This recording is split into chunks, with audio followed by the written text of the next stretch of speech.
Hello children. Today we are going to discuss about a new chapter of class 7 NCERT, chapter number 4, named heat. So today's new chapter is heat. What is heat, or how to measure heat? What are the instruments in our life to measure the heat? Okay, so let's start this lesson. Actually, when we want to describe heat, heat is not something that is we can say this one is heat. It's a comparative phenomena. Okay, something is cold or something is hot, that is not simply we can say, but when we compare some two things, three things, then only we can come to a conclusion that one thing is hotter and the other one is a colder one. Got it? So heat is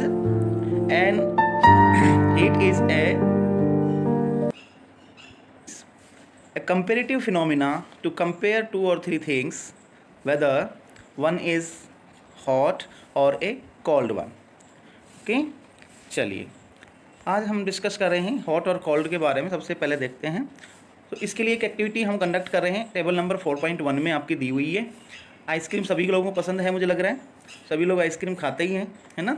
सो ऐसी एक table बनानी हमें, जिसमें एक side में हम objects के name लिखेंगे। आइसक्रीम जैसे लिखा, spoon in a tea cup, दूसरी रखा टी कप जो होता है चाय पीते हैं, उसमें एक स्पून हमने रखी थी, और एक फ्रूट जूस, और handle of a frying pan का हैंडल। इन सबको हम कंपेयर करेंगे। देखिए कंपेयरिंग ही है, हीट जो है वो कंपेयरिंग फिनोमेना है। सो यहाँ हम टिक मार्क करेंगे। आप जब उसको टच करते हैं तो आपको कैसा फील होता है। जब आइसक्रीम को आप टच करेंगे तो ऑब्वियसली हमें ये कोल्ड फील होगा, लेकिन जब spoon in a tea cup में अगर हम टच करते हैं तो वो कैसा लगेगा, थोड़ा सा वार्म लगेगा, थोड़ा सा हॉट लगेगा। Fruit juice, that is also will feel like a cold one, and handle of a frying pan, that will feel more hot or more warm. Got it?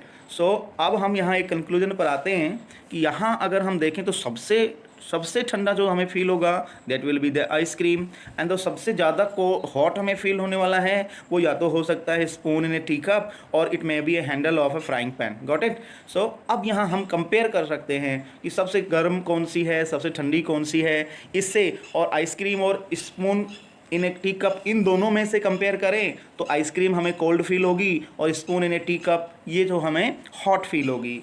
इसी को थोड़ा और आगे दूसरे तरीके से हम देखें तो देखिए हमें कैसे फील होगा कि एक हम कंपेयर करते हैं spoon in a tea cup और handle of a frying pan. अगर इन दोनों को हम कंपेयर करते हैं तो हमें ये फील होगा कि जो फ्राइंग पैन है ये ज़्यादा हॉट है और स्पून जो है वो थोड़ा सा ठंडा फील होगा हमें। अगर हम इन दोनों को फील करते हैं तो ये हमें हॉट फील होगा और spoon in a tea cup जो होगी वो कोल्डर फील होगी। Got it? सो ये कंपेरेटिव फिनोमेना है। तो इसी को और आगे बढ़ाते हुए एक और एक्टिविटी यहाँ पर एक्टिविटी 4.1 दी गई है। यहाँ 3 जो है वाटर मग्स रख दिए गए हैं, ठीक है ना। 3 water mugs A, B and C, water mug A, B and C, और तीनों में क्या किया है कि वाटर जो है कोल्ड, हॉट और मिक्स टाइप का वाटर जो है इसमें रख दिया गया है ना। अब हमें फील करना है किस में कोल्ड है, किस में हॉट है, और किस में मिक्स वाटर जो है वो यहाँ पे प्लेस किया गया है। तो जब हम अपना हाथ डिप करते हैं तो सडनली हमें लगेगा कि ये तो बहुत ठंडा है ना। लेकिन जब हम दूसरे एक और पॉट में हम हाथ डालते हैं तो लगता है ये तो इससे भी ठंडा है, और तीसरे में डालते हैं लगता है वो दोनों के मिडिल का है, यानी कि ना ठंडा है और ना ही गर्म है। तो इसी टाइप से अगर हम इस एक्सपेरिमेंट को दूसरे तरीके से करना चाहें, then we will take 3 mugs, one will be more hot, then is moderate hot, and then third one will be in a little hot. Okay, so first you put your hand in the जो that is सबसे ज़्यादा गर्म है, in that pot you will put your hand, and now put your hand in the third C, जो कि बहुत ही normal water है। तो आपको क्या फील होगा, ये तो बहुत ठंडा लग रहा है ना। तो यहाँ आप कंपेयर कर पाएंगे कि कौन सा जो है वो ठंडा है। Got it? कोल्डर और हॉटर यहाँ से आपको फील होता है। सो ये टच कर ऐसा एक एग्जाम्पल देखो, मैं आपको एक और बताता हूँ कि सर्दियों में जो पानी आप आता है ना, बोरिंग से जो पानी आने वाला है, that we feel very hot. Okay, जब फ्रेश वाटर जब आता है बोरिंग से, पंप से हम जब निकालते हैं, that is hot water we get founded. But जब गर्मियों में उसी पानी को निकालते हैं वो बहुत कोल्ड फील होता है, बहुत ठंडा ठंडा फील होता है, हमें अच्छा लगता है उससे नहाना। ठीक है, ऐसा क्यों हो रहा है? ये सिर्फ इसलिए है, ये कंपेरेटिव जो है फिनोमिना है।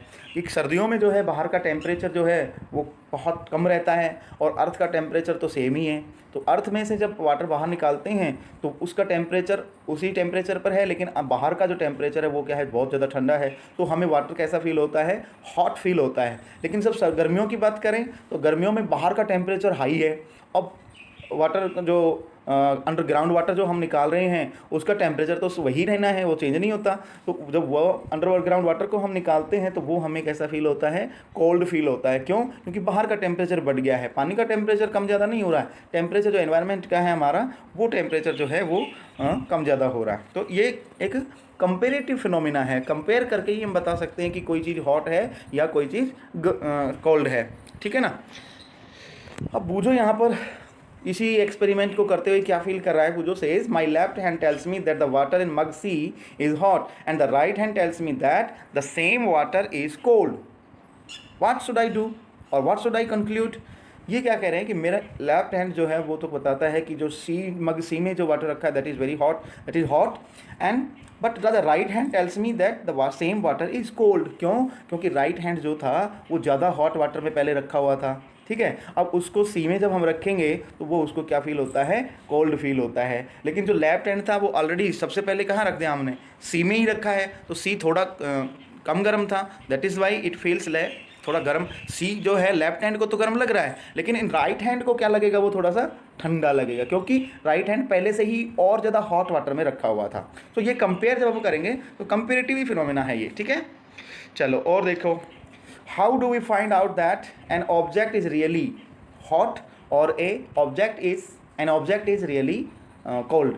तो इसको मेज़र करने का हमारे पास, अगर हम ऐसे ही छोड़ दें कि ठीक है किसी से पूछ लेंगे ये गर्म है या ठंडा है, तो that won't be correct scientific way.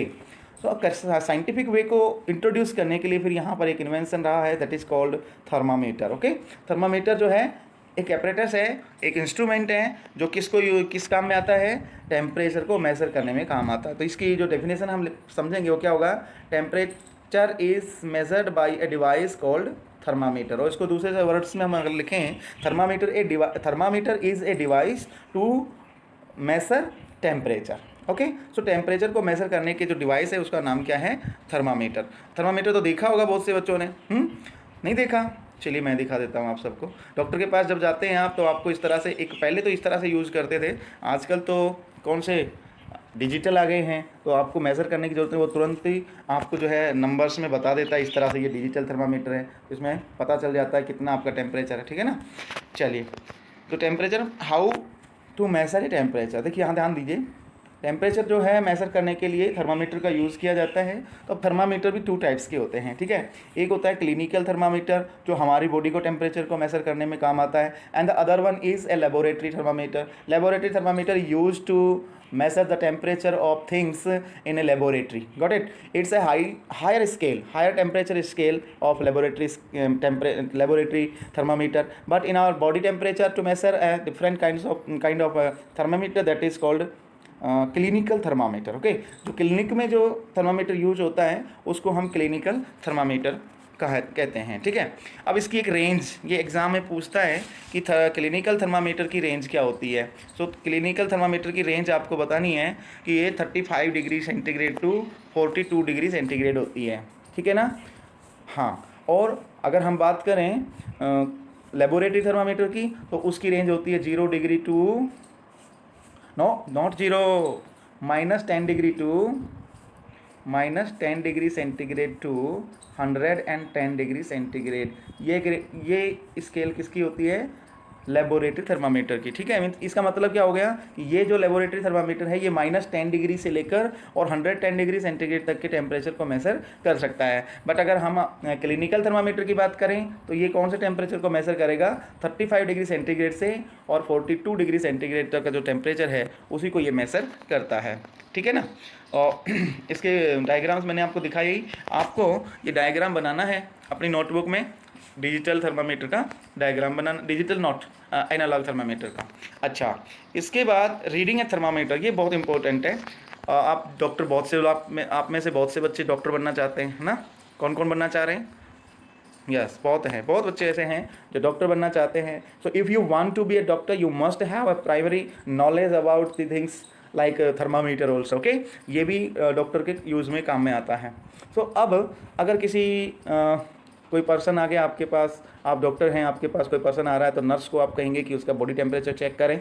तो नर्स जो है बॉडी टेम्परेचर चेक करते समय कुछ प्रिकॉशंस लेती है और वो ध्यान रखने की बात है। देखो ये जो एनालॉग जो थर्मामीटर है, ये इसमें बड़ी बहुत पतले पतले छोटे छोटे लेटर्स होते हैं, नंबर्स होते हैं, उनको ध्यान से पढ़ना पड़ता है। अगर थोड़ा भी ऊपर नीचे होता है तो टेम्परेचर में क्या हो सकती है, रीडिंग में मिस्टेक हो सकती है। और रीडिंग में मिस्टेक होगी तो हम the same way the nurse will convey to the doctor and doctor have to take them some medicine then. Got it? So इसको बहुत ही ध्यान से समझना ज़रूरी है, कैसे पढ़ते हैं।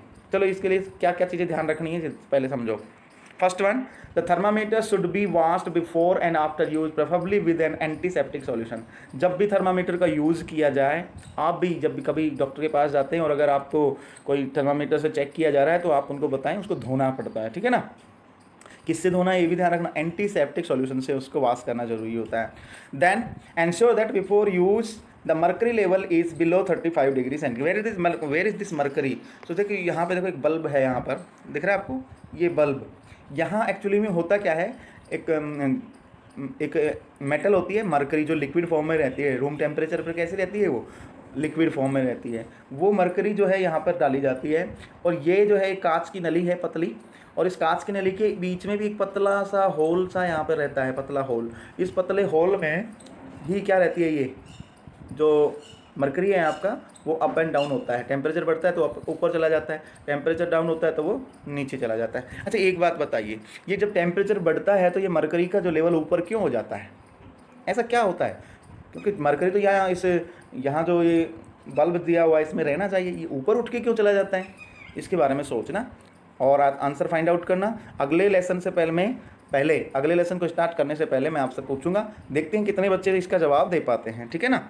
चलिए, और चीज़ें ध्यान रखने की क्या है? हाँ, तो यहाँ ध्यान देने की बात है कि मरकरी का लेवल 35 डिग्री से नीचे हो, ये हमें इंश्योर कर लेना चाहिए। Then read the thermometer keeping the level of mercury along the line of site.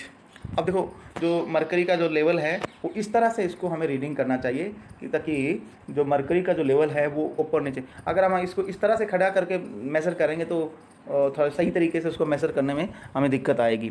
तो हमें इसको पैरेलल रख के ही मेज़र करना होता है। Next, handle the thermometer with care. हाँ यस करेक्ट, ये किसका है एपरेटस, किसका बना हुआ है? ये ग्लास का बना हुआ है। थोड़ी सी अगर असावधानी हो गई और थोड़ी सी अगर हमने ध्यान नहीं दिया तो गिर सकता है, टूट जाएगा फिर, है ना? If it hits against some hard object it can break. Okay, so break नहीं होना चाहिए।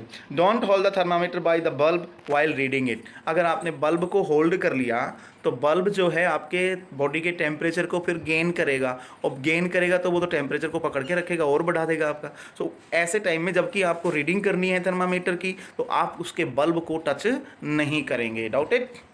चलिए देखिए यहाँ पर देखो नर्स जो हैं ये पढ़ रही हैं इस थर्मामीटर को। तो इनका जो थर्मामीटर को पढ़ने का तरीका क्या है, देखो आँखों के पैरेलल में इसको रखना है ना? पैरेलल दिख रहा है ना? पैरेलल रखते हैं इसको। चलो इसको थोड़ा मैं घुमा देता हूँ, इस तरह से देखिए पैरेलल करते हैं इसको, ठीक है ना? अब देखो यहाँ बूझो थोड़ा सा कंफ्यूज हो रहा है, बूझो का कंफ्यूजन दूर करते हैं। पहली जो है वो थोड़ा सा कंफ्यूजन में है। व्हाट शी इज सेइंग, पहली measured her body temperature, she got worried as it was not exactly 37 degree celsius. यही बड़ी चिंता की बात हो गई। अगर 37 डिग्री सेल्सियस नहीं है तो क्या हम टेम्परेचर जो है हमें फीवर है? नो। देखिए जब बॉडी टेम्परेचर हमारा जो लिया जा रहा है ना, that is an average of some people ना। आपका 36 पॉइंट समथिंग हो सकता है ना, और 37.1 तक 2 तक भी हो सकता है। तो ये जो टेम्परेचर लिया गया है 37 डिग्री जो माना गया है, या इससे कम जो मानते हैं 36.4, तो वो क्या है, एक एवरेज टेम्परेचर है ऑफ पीपल। बहुत से लोगों का एक एवरेज टेम्परेचर कैलकुलेट किया गया है। तो ये कंपलसरी नहीं है कि आपका टेम्परेचर उतना ही होगा तो आप ठीक है, अदरवाइज आप बीमार हैं। नो, ऐसा नहीं है, आपका टेम्परेचर थोड़ा अप एंड डाउन हो सकता है। Got it? चलिए, तो ये आज तक हम आज इस लेसन में बस यहाँ तक ही पढ़ेंगे। इसके बाद अगले लेसन में हम पढ़ेंगे बॉडी टेम्परेचर को, कुछ लोगों का बॉडी टेम्परेचर मैसर करेंगे, एक एक्टिविटी रखेंगे। इसके अलावा लेबोरेटरी थर्मामीटर के बारे में हम डिस्कस करेंगे और बहुत इंपॉर्टेंट चीज़ें आगे आएंगी, transfer of heat. Okay, transfer of heat इसलिए बहुत इंपॉर्टेंट टॉपिक है, और how it moves from one place to another place. और इसके अलावा और एक चीज़ आएगी, लैंड ब्रिज और sea bridge. Oh, that is very interesting things. So we will go read study this in the coming lesson. So आज के लिए बस इतना ही रखेंगे हम। आई होप आप सभी को ये पसंद आएगा और आप अच्छे से इसको पढ़ेंगे, समझेंगे। अगर कोई डाउट, हाँ, एक क्वेश्चन मैंने आपके लिए छोड़ा है ना? हाँ, क्वेश्चन जो कौन सा है, मरकरी वाला, कि रूम जो मरकरी जो है वो, हाँ गुड, वो क्वेश्चन आपको करना ही है, ठीक है ना? एक बार फिर से आप सुन लें वीडियो को, आपको पता चलेगा कि क्वेश्चन क्या रखा था। मैं रिपीट नहीं कर रहा हूँ, इतना मैं आपको ही पकड़ के रख रहा हूँ कि आप उसको पता करेंगे कि क्या क्वेश्चन रखा गया था। Okay, that's all for today's. Have a nice day.